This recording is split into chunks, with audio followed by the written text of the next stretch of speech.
Pero yun siguro yung kabaliktaran ng tanong ko is, meron bang tumatanggi?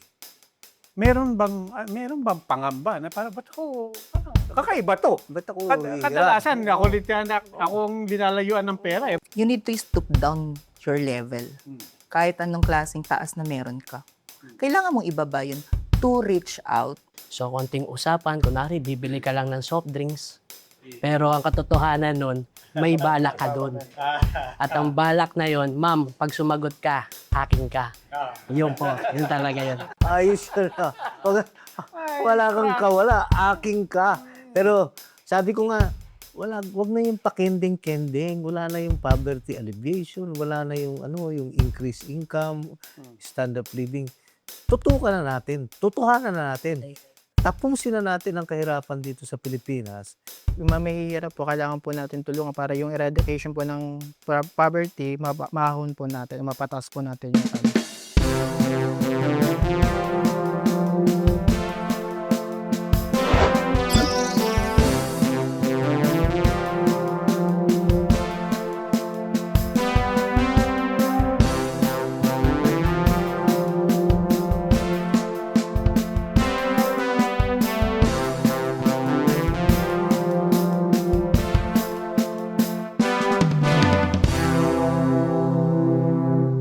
Magandang araw po.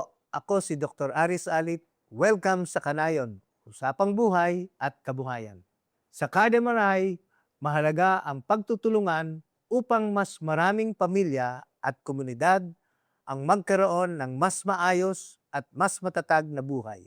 Sa sama-samang pagkilos ng mga microfinance institution na naglilingkod sa komunidad, mas mapapalawak natin ang pag-asa, oportunidad at pagkakataong umunlad. At ako naman po si Robbie Alampay ng Puma Podcast. Kaanib po kami ng Card MRI. Sa araw-araw na paglilingkod ng mga microfinance institutions, mahalaga ang papel ng mga field staff na direktang nakikipag-ugnayan sa mga komunidad. Sila ang tumutulong maghatid ng serbisyo at mas matibay na ugnayan para sa inklusibong pag-unlad.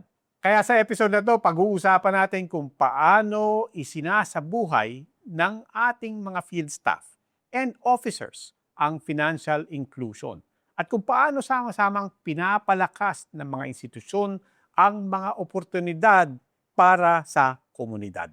Makakasama natin ngayon ang mga account officers ng 3 microfinance institution sa bansa na may iisang layunin, ang poverty eradication at pagpuksa ng kahirapan. Si Aga Miguel Sarabia, 5 taon nang nagsisilbi bilang account officer ng Card Inc. Narito rin ngayon ang microfinance officer ng ASA Philippines na si Boyet Glorioso na 7 taon na rin sa serbisyo ng pagtulong sa komunidad. At ang pangatlo nating guest, si Miko Montes, isang program officer ng KMBI Valenzuela. Samahan niyo kami dito sa Kanayon kung saan ang bawat kwento isang hakbang sa matatag na bukas. Kayo mga nasa field talaga kayo, no? Talaga kayo yung bumababa, nakikisalamuha, bumababa sa mga komunidad natin. Pare-pareho ba yung mga ginagalawan natin ng mga area o ano ba to? Kanya-kanyang teritoryo ba to o ano? Paano ba 'yon? Pare-pareho lang po, sir. Wala namang territorial na tinatawag. Sa isang community naman, everyone is open naman. At saka pagdating doon sa mga komunidad, pwede sabihin pa natin nasa Metro Manila, katulad yung o nasa ibang rehiyon o ibang probinsya. Ano ang pagkakapareho na mga komunidad na sinisilbihan ng mga MFI? Kahit saan pa natin makita yan, kahit saan pa kayo umikot. Ang tingin ko, sa pagkapare-pareha lang yan, sir, ang target talaga namin mostly sa depressed area na kung saan ang hanap talaga namin is yung mga micro-entrepreneur na kung saan naniniwala kasi kami na kapag may tamang sapat na puhunan sa kanilang negosyo, mapapaikot nila ng maayos ang kanilang mga negosyo. siguro po yung kunyari yung mga mahihirap po, kailangan po natin tulungan para yung eradication po ng poverty, mapahon po natin, mapatas po natin yung Ano ibig sabihin natin mahihirap? Bigyan mo nga ako ng Kunyari po yung mga small business mo na gustong yung negosyo po nila lumaki, tumutulong po tayo doon para yung negosyo po nila, mas lalong lumaki po yun at makatulong din po tayo. At ano ang unang pagkakakilala nyo? Unang pagpapakilala? Nanggagaling ba sa kanila o nanggagaling sa inyo? Kayo ba kumakatok o sila ang kusang hinahanap? Sino ba taga KMBI dito o ano? Sa amin po, bilang program officer, tungkulin din namin kami rin yung maghahanap ng aming mga kliyente. Bumababa kami sa mga iba't ibang barangay kung saan yung aming area. At doon kami nagsisimula para magkaroon ng aming mga kliyente. Una, ang target talaga namin dyan, yung may mga tindahan talaga. So, konting usapan, kunwari, bibili ka lang ng soft drinks. Pero ang katotohanan nun, may balak ka doon. At ang balak na yon, ma'am, pag sumagot ka, aking ka. Yun po, yun talaga yun. Oo. Oo. Wala kang kawala, aking ka. Pero, Robby, yan ang tinatawag nating client targeting. Yan ang isa sa principle ng microfinance. Pag pumasok ka sa isang barangay, meron ka na yung tinatawag, kagaya na sinasabi ni Vico, client targeting. No? So, yung mga negosyo, pero yun ang isang paraan para pag-target, no? Alam ba kaagad ng mga tinatarget na mga linalapitan natin kung saan tayo kumakatok, nagpapakilala? Alam ba agad nila na kung ano ang silbi nyo, kung ano ang maitutulong nyo, o kailangan pa bang Ipaliwanag. ipaliwanag at manligaw? Kasi sa isang banda ito nga ako, lumalapit ako, nag-aano ako ng access sa credit, kailangan pa ba nating ipabatid sa kanila yun? Yes, sir. Sa part ng Kasi ako, alokin nyo ako ng pera. kunwari, sa part of proper client selection, kailangan mo talagang may info meeting yan. Kung ano ba yung naisin mo, ano ba yung produkto mo, bago mo maging kliyente yan. Ngayon, kapag sila ay sumang-ayon doon sa mga orientation o sa ginawa mong pagpapaliwanag patungkol sa produkto mo, at kapag sila ay nagpakita ng interest, kasunod na niyan ay orientation. Oo, pero siguro yung kabaliktaran ng tanong ko is, meron bang tumatanggi? Meron bang pangamba na parang ba't ako parang kakaiba to? Ba't ako Kadalasan ako ang linalayuan ng pera Bakit ako linalapitan ngayon ng nag-aalok ng pera? At iigit pa doon, yung iba nakasanayan nilang lumalapit. Bombay. Yung 5-6. tinatawag natin 5-6, di ba? 5-6. So medyo meron ba tumatanggi? Noon kasi po, sir, sa panahon noon, bago pala nagsisimula at ang unang na-establish ay yung card, mahirap siya. Hindi siya familiar. Kaya sa amin sa ASA, nagkakanda kami ng survey muna. After ng survey, andun si introduction. Yung introduction na yun, syempre, aalamin mo dun sa particular na area, ano ang kailangan? Ano ang pwede nating ma-reach out dun sa survey na yun? Kapag na-appreciate nila yung presensya mo, doon mo na yung pagkakataon na i-offer yung kung ano yung services na meron ka. At sila din na mismo ang makaka-realize na pasok yun sa pangangailangan na meron sila. Kung ang tanong ay, may tumatanggi? Meron. Pero sa pagkakataon na yun nga yung sinasabi natin na tawag ng pangangailangan, kakagatin nila yan eh. Hindi naman ang pangit man ng term na kakagatin, pero i-entertain ka nila. Makikinig. Yes po. Sabi naman, sir, ganun din. Meron din talagang tumatanggi sa una. Lalo na kapag ang tirada mo lang ay puro financial na usapin. Para bang biligay ng utang. Lalo dyan, talagang Pero kapag pinasukan mo na ng iba mo pang mga nakapaloob doon, katulad ng insurance, mga non-financial services, pumapasok, nagbabago yung kanilang perspektibo. Una, ayaw, pero dahil nalaman, naintindihan, maganda yan. Ano doon sa mga nabanggit? Halimbawa, insurance, di ba? Healthcare, financing, education, yung iba-ibang mga instrument. Ano doon, maliban sa pautang, ang nagbubukas sa isip nila? Siguro po may mga kamag-anak po sila na member po ng card na mas matagal na kaya kahit po silang sumali po sa card. Yung mga, kunyari, yung mga baguhan, kunyari, yung kamag-anak po nila sa sobrang tagal na po sa card, napapatunayan po nila yung card na totoo yung mga insurance, yung mga loan po na napoprovide po ng card. Yung mga scholar, yung mga SEDARAP, yung kunyari may bagyo po, tumutulong po yung card, nagbibigay po sila ng mga bigas, mga lata po na ano. Malaking bagay din kasi Dr. Alip yun. Meron ng kilala. May nauna. Meron ng nagpapatunay, kumbaga sa ano eh, Mm. nagpapakatotoo. May nagpapatotoo. Oo. Iyan yung ano eh, yung targeting. Gusto ko yung sinabi na ano eh, yung tanong mo. Meron bang umaayaw? Marami namang umaayaw, lalo na nung umpisa. Kasi yun ang tinuro sa akin ng nanay ko. Oo, talagang Pagka may ayaw. lumalapit sa yung may pera, mag-isip-isip ka Oo, muna, di baka ba? ito Dahil eh, hindi ganyan ang buhay. baka ito scam. Oo. Minsan sa interest din po. Yes. Hindi, pero yan ang pagkakaiba ng microfinance institution. The targeting, survey mo muna. Yan ang tinatawag nating walkabout. Ibilangin mo yung ano, yung mga bahay. Ito, mahirap to. Inibilang yan. Ito, posible to. So yan, tatargeting mo na. Dok, yung usapan nga natin ngayon, di ba? Fighting poverty.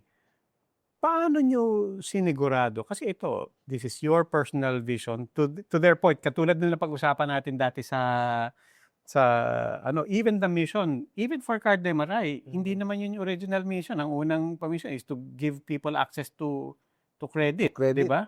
Pero- Tapos lumawak na lang unti-unti. May sarili kayong pagmumulat doon. Pero paano natin sinisiguro that what binds all of these different MFIs together is the mission, the higher level na have. Kasi kung babangayin mo, if you will deconstruct yung talagang vision at mission, sa totoo lang tapusin na ang kahirapan dito sa Pilipinas. It's poverty eradication. Sabi ko nga, wag na yung pakending-kending, wala na yung poverty alleviation, wala na yung yung increased income, standard of living. Tutuhanan na natin. Tapusin na natin ang kahirapan dito sa Pilipinas. Kaya yun, nag-expand. Kaya nung naging Card MRI na yan, tsaka sinabi namin sa industry, ito talaga tayo. Nakikisalamuha kayo. Anong itsura nun? Anong itsura nun ng tapusin natin ang kahirapan, sabihin natin sa antas ng isang kalye o antas man lang ng isang bahay, no, isang tahanan. Ano yung itsura nun? You need to stoop down your level. Kahit anong klaseng taas na meron ka. Kailangan mong ibaba yun to reach out. I think ito rin naman yung lingwahe nyo. Ano yung indicators nyo? You need to okay. trust. Paano mo? Wala kasi katapusan yan Kung Pero paano mo malalaman? Para sa Ang akin, para buhay? ma-identify kung naumaangat na ang kanilang pamumuhay. Yung kaya na nilang mag-savings talaga. Yung kaya nang makita mo, yung kanilang bahay dati, ng pagpasok mo ay puro na ng electric fan. Kaso yung electric fan ay declip. Ngayon ay naka-aircon na. Oo, so nakikita mo yung improvement. Maging dun sa kanilang business. So yun yung nakikita ko na. Ikaw, meron ka na ba nakita, gaya nga na sinabi ni Dr. Alip, yung sa yung sariling patotoo? Siguro po yung yung mga may mga member tayo nag-umpisa po sa maliiting negosyo, habang padagal na padagal po sila pagiging member ng card, syempre yung negosyo po nila palaki rin po ng palaki.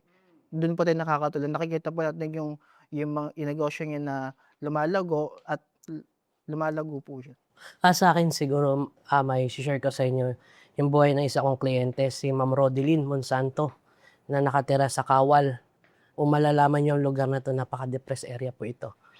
Kung saan nakilala ko siya, nag-start lang siya sa maliit na sari-sari store. At daw sa pamamagitan ng ating tulong, MFI, KKMBI, umangat po yung kanyang business. Dating sari-sari store, ngayon ay meron na siyang mineral water station. Sa tulong po ng ating MFI na kinabibilangan. At ang nakita ko siguro yung kailangan din kasi yung mga kliyente natin meron tayong support and guidance. Sa KMBI meron kaming tinatawag na SES, yung Social, Economical, Environmental, and Spiritual. Sa ating mga kliyente kasi naniniwala ako na kailangan na magkaroon silang tamang perspektibo Mindset. Kailangan magkaroon ng bagong mindset. Kasi kapag hindi na bago yung ganong kaisipan, mananatili sila dun sa yun lang yung alam nila. Sige, ito muna. Ano yung maling kaisipan? Yung pera, cash and go, flows. Yung flows, walang tayo, walang ano, management Management. proper. Ang hirap kasi po kasing Financial ipaintindi. management, mga ganun. Ang hirap ipaintindi sa kanila yung purpose mo na dala-dala eh. Once na ang yung target mong sector is very vulnerable sector. Ang hirap mong ipaintindi yung dala-dala mong magandang oportunidad. Kaya yung sabi ko nga po kanina, you need to stoop down. Kung ano yung kaya nila sa kapasidad na pwede nilang maiintindihan. Kasi ang labas natin kasi kapag lumabas tayo, humayok tayo dyan. Napaka yung intelihente mong magsalita. Aloof sila doon. Hindi mo makukuha yung core needs ng isang community eh. You need to stoop down para ma-reach mo yung kanilang necessity essentials na sakto doon sa programa na meron kang dala. And that will be the time na you will stand as a opportunity and a channel of hope for them to execute their potentials. Sa tagal-tagal ko na sa microfinance, baka kayo hindi pang mga pinapanganak.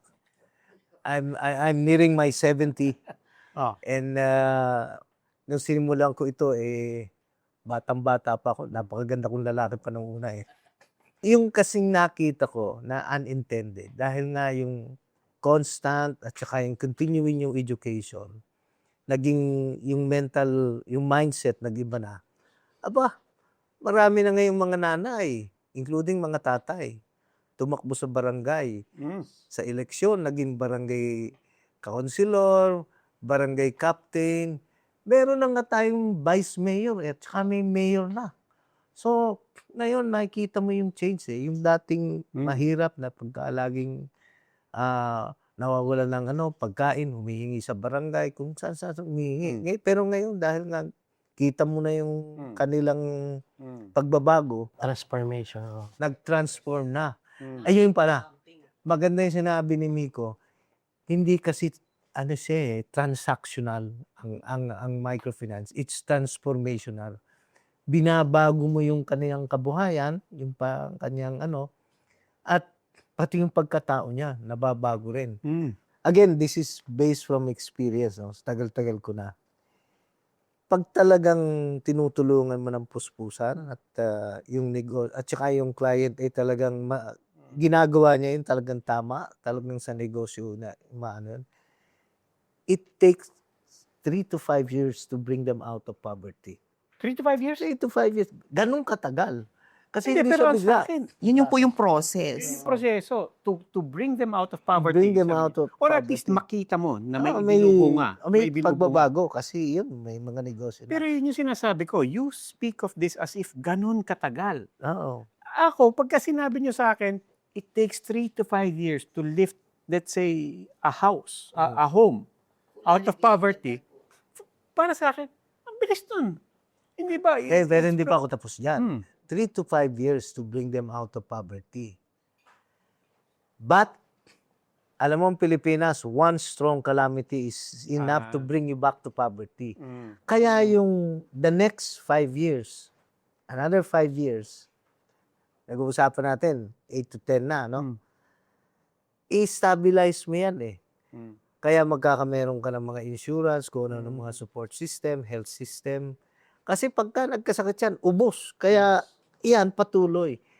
Ang poverty eradication sa microfinance is a lifetime commitment. Yes. So, 3 to 5 years and another 5 years to stabilize them. And then, para hindi na sila mag-slide down to poverty. Tapos, pagka yun natapos na nun, i-stabilize mo na, magiging SME na yan. In regards po doon sa proseso na yun. Meron po kasi ngayong programang ASA, sustainability program.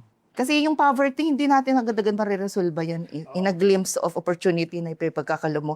Kaso kailangan natin silang ma-stabilize din. Doon sa transformation na yun, through innovation naman, yung tinitingnan na ni ASA. Mag-i-innovate tayo na kasama ang mga kliyente sa paraan na sila aangat kung anong kailangan nila para umangat. Yung mga edukasyon, yung mga trainings, yung mga yun, na kailangan nating i-feed sa kanila. Kasi sayang yung pagkakataon na binibigay natin kung hindi rin din naman sila sapat sa kaalaman. Lahat yon napupunta doon sa usapin niya ng stability, no? And maganda po yung na nabanggit niyan. Meron tayong episode nga ng resilience dahil nga ng Yung dahil, insurance. dahil nga sa nabanggit nyo, kaya naman within 3 to 5 years makikita mo kaagad umaasenso, pero ang problema sa Pilipinas konting sakuna, may mamatay lang na isang kamag-anak. In fact, magkasakit lang isang kamag-anak, back to zero ka kaagad, no? Pero ang punto ko lang po, ang isang napapagtanto ko dito,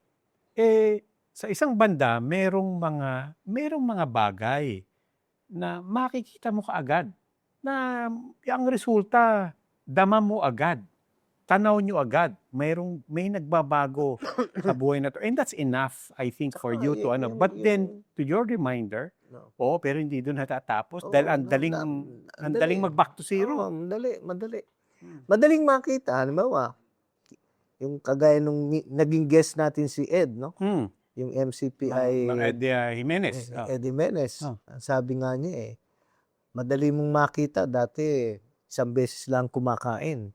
Pero dahil mayroon ng income generating project, kakakain na siya ng 3 beses. May merienda pa, sabi ni Mang Ed. Ayun, madaling makita yun At saka, siyempre may mga bagay na matagal nating makita. Gaya ng yung sinabi niyo, yung barong-barong lang. Tapos, pagka nagpagawa yan ng bahay, dahil meron kang housing loan, it takes time Una-muna, bibili ng hollow blocks, tapos saka yung pagbubong, it takes time Hindi mo kaagad makikita yon kasi priority mo na yung basic necessity.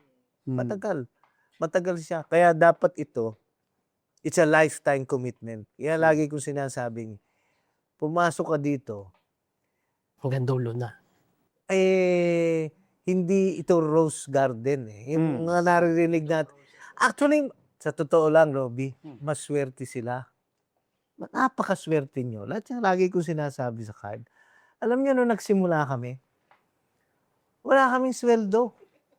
Totoo yan. Nagsimula ako ng 20 pesos. 20 pesos. Walang sweldo. Nag-aabono pa po. Nag-aabono pa. Yung ating kasama si Kabrul. At ngayon, si Rapa. KMBI. Si Ed. Mga walang sweldo kami. Assured pa yung 13-month pay. May 14-month pay. May 15-month pay. May 13-month pay. May 14-month pay. Okay. May 15-month pay pa. Paano po ba mag-apply dito sa Paano po ba mag-apply para sa mga nanonood sa atin? Paano ba mag-apply dito?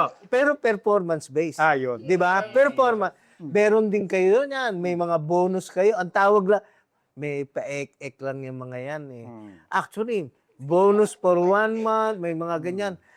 Marami. May insurance pa rin. Lahat tayo may insurance na. Di ba? Ganyan nagsimula. Kaya sabi ko, napakaswerte na ng bagong henerasyon ngayon. Kasi yung mga nagtayo nito, wala. Talagang volunteerism.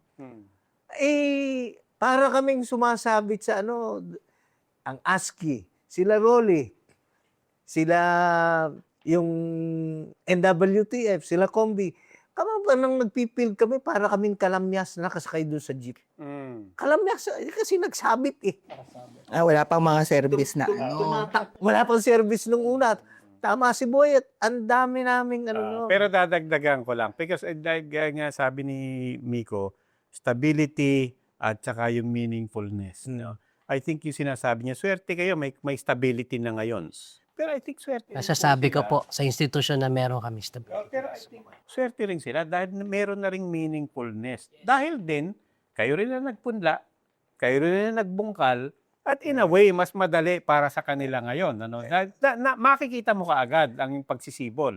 Kaya nga, ang lagi kong sabi sa kanila your today is very successful because of your past. Because of your past. Nagtrabaho kayo, nagtanim ka na So your today is very successful. Now, the future is now belonging for your today. Pero ang tanong ko na lang, siguro panghuli natin para sa inyong lahat, paano naman kayo nagtutulungan? 'Di ba? Dahil Yan ang gusto ko yung sinasabi ni Robby. Yun ang gusto ko ring tanong Sa inyo kasi magkakasama kayo sa field. Hindi may iwasan yung isang client Tatlo ang microfinance. Pareho kayo ng target. Oo, Pareho kayo na tinatarget. Pareho kayo ng target. Pareho yung program nyo. Ah. So, paano kayo nagtutulungan? Para sa akin na although wala naman talagang Away. Yes, walang Walang grudges away, talaga wala sa namang amin. away. Wala. walang awa yun. Nagkakaroon lang siguro ng differences in regards dun sa dun sa approach at doon sa program services na meron kami. Wala man din kami ganun na contact para doon sa baba magtulungan. Siguro nakita ko kung bakit iba-iba man yung aming institusyon, ano man yung nakita kong nakakatulong doon sa mga kliyente o sa mga target ng bawat isa. Siguro yun nga, yung mga financial and non-financial services na pwede na ibinababa natin sa kliyente. Sa ganung paraan sa tingin ko doon kami nagkakaisa. Nagkakaisa na umangat yung kanilang hanap buhay sa pagpapahiram ng amin ng yun nga, ng financial aspect. At syempre yung mga non-financial services. Biruin mo, kung ikaw miyembro na ni KMBI, nararanasan mo yung non-financial services ni KMBI. Miyembro ka pa ni HASA. Nararanasan mo rin yung mga non-financial services niya. Ganon din kay Card. Diba talaga naman, ikaw ay pinagpala. Ano? Wala pong exclusivity dito. Wala. So pwede akong Open season yan. pwede akong sumangguni sa inyong lahat sabay-sabay. Sa limit, usaping limit, wala kaming ibinababang ganun na, ay, bawal ka, wala po sa amin. Choice na po at capacity na ni kliyente po yun. Pero sa akin, tinatanong ko yan. Kasi mahirap na mapasok ang isang kliyente sa maraming microfinance o maging lending o ano pa man.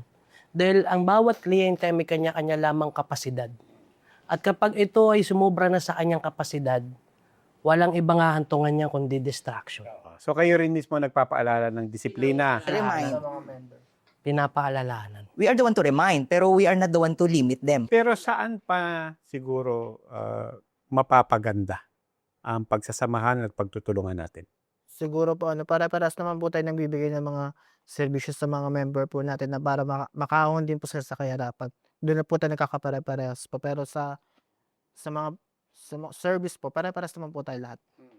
Sa level niyo po, Dok, dahil ngayon meron tayong council, may association kayo, marami ng mga Yan MFI. kasing isa rin niya sa ginawa ng industry na para hindi mahirapan ang bawat una yung kliyente. Tama yung sinasabi ni Miko na pagka overloan, nadya na, magkakautang na, di ba, Boyet? Agam, mahihirapan ka ng Singilin. maningil. Dahil nakapila rin kayo. Dahil nakapila Nakapila rin ang ASA, pati KMBI. Kaya naman yung isang project na pinupush ko lagi, yung MIDAS. Midas, Yes, may das. Kayo lahat, may access na kayo. Teka, kayo nagkakaintindihan ako, hindi ko alam ano yung MIDAS, Microfinance Credit Bureau. Data sharing yan eh. I see. Nung una, sabi ko kila Ed, tsaka kila... Data sharing, ibig sabihin, lahat kayo nagkakaalaman. Oh. So, yung MIDAS na yan, Credit Bureau yan, na dati yung negative list. Ayaw ko nga patawag na negative list. Yung negative list, yung hindi makabayad. Sabi ko, hindi pwedeng tawagin nating negative. Napaka-negative niyan. Discrimination na po siya. Very discrimination. Ito, ang pinatatawag ko talaga dito, borrowers at risk. Yan ang tawag. Kasi, ano yan eh, mahihirap. Kasi babalikan mo, ang gusto mo talaga, iangat sila sa kahirapan eh. Bakit mo silang gagawing negative kaagad? So, yun. So, borrowers at risk para bumalik sa system pagka natulungan. Meron nga kaming pinagawa sa card na yan, rehabilitation program eh. Ngayon, para nga maiwasan na yan, yung inyong pagpapautang ng sobra-sobra. Kami Boyet. Yung sa MIDAS, may positive list na rin yun. So nakalagay na. Kaya yung mga 17 million clients yun eh. With the name, pati yung ASA client, KMBI client, Card MRI client, TSKI, NWTF, at marami pang iba, pati ASCII. Nandoon lahat, pati ASCII. Nandoon yun nakalagay na yung negative positive list. I-access na lang nila na, uy, marami ng utang itong nanay na ito. Huwag na nating pahiramin. Tulungan na. Kasi pagka pinuwersa nyo, kayo rin ang mahihirapan. Kayo rin maano. Kaya yun ang isang ginawa namin at the policy at the macro level, national level. Kaya ngayon, alam nyo ba na yung because of our Midas, hindi na tayo gumaya na nangyari sa India. Nagkameron ng over-indebtedness. Cambodia, ganun din. So, nangyari pala yan. Nangyari yan kasi nakita ko yung yung kasama kong mga nagsimula ng microfinance sa India, bumagsak yung kanilang Saan ang galing yung pangalan ng Midas? kami rin nag-coin nun. Ano ibig sabihin nun? Microfinance Microfinance Information. Data Sharing Incorporated. Midas Stats. Yeah. At ang ibig sabihin lang din nun, data sharing, ibig sabihin, yung kaalaman natin ay pinagkukumpuni rin natin. No? At pagka nakumpuni natin at sama-sama ang kaalaman natin, alam din natin kung paano kumilos ng nagtutulungan. Tutulungan towards, again, poverty eradication. Ayan. Kasi alam na natin gusto talaga nating iangat yung mga nanay, yung mga tatay sa kahirapan. Kaya hindi tayo dapat maging madamot. Gaya nga po sabi natin, ang tema po natin sa episode na to, Fighting Poverty Together. Ang ating pagkakaisa para labanan ang kahirapan at may angat tayong lahat sa kahirapan. Doc Alip, naubusan na naman tayo ng naubusan na naman tayo ng oras. Lalo na itong tatlong ito, nakaka-excite pagka nagsasalita. Showbiz lahat Oo. sige. Kukunin na ito ng 20 production. Ayan. Okay. Maraming salamat ulit kay Boyet, kay Miko, at saka kay Aga, at sa ating poging-poging Dr. Alip. Maraming salamat po sa pagbabahagi ng inyong mga kwento. Ang mga hamon sa buhay ay mas napapagaan kapag sama-samang hinaharap. At mas nagiging makabuluhan ang pag-asa kapag may mga institusyon at taong patuloy na nagtutulungan para sa pag-unlad ng komunidad. Sa Kanayon, patuloy naming ibinabahagi ang mga kwentong nagbibigay inspirasyon at praktikal na aral dahil bawat kwento, isang hakbang sa matatag na bukas. Kaya samahan ninyo kami sa mga susunod na episodes ng Kanayon. Mag-subscribe na sa official YouTube at Spotify ng Bente Productions. Kung kayo'y may negosyo, may pangarap o naghahanap ng bagong paraan para umangat, samahan nyo kami dito sa mga susunod pang kwentuhan. Muli, ako po si Robbie Alampay at ito ang Kanayon, usapang buhay at kabuhayan.